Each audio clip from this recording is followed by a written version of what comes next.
එහෙනම් ඉතින් මේ සෙන්නට තමයි. මරුනේ කරන්න පුළුවන් නම් හොඳයි ඉතින්. හිතේ ඇති.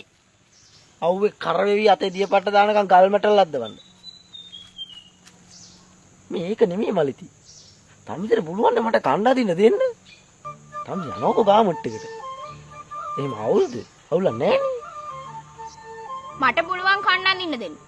මගේ නෑනේ දෙපැත්තට වෙන්න පඟර නැටි ගති. පඟර නැටි? හරි දැන් තම්සි කියන්නේ තම්සිට කණ්ඩා දින්න දෙන්න බෑ කියලාද? බෑ. බෑ? බෑ තමයි. මට බෑ. මොකද්ද මලි? හොඳ ජොබ් එකක් කල්පනා කරනවකෝ.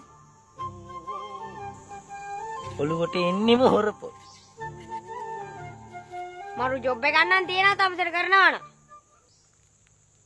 මොකද්ද? දිව දාන්න තියෙන්නේ. දිව දාන්න? ඔව්. තැපැල් කන්තෝරුවේ. තැපැල් කන්තෝරුවේ දිව දාන්න? ඔව්. මුද්දරලවන්න කෙල ගන්න.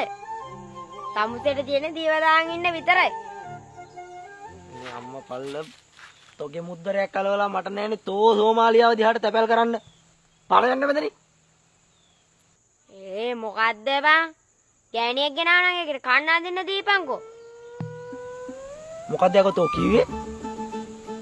හොඳ බලපන් මන් නෙට් මික් එක්කන් ආපුවම සලකන විදිය. මොකක්? නෑ මොකුත් නෑ.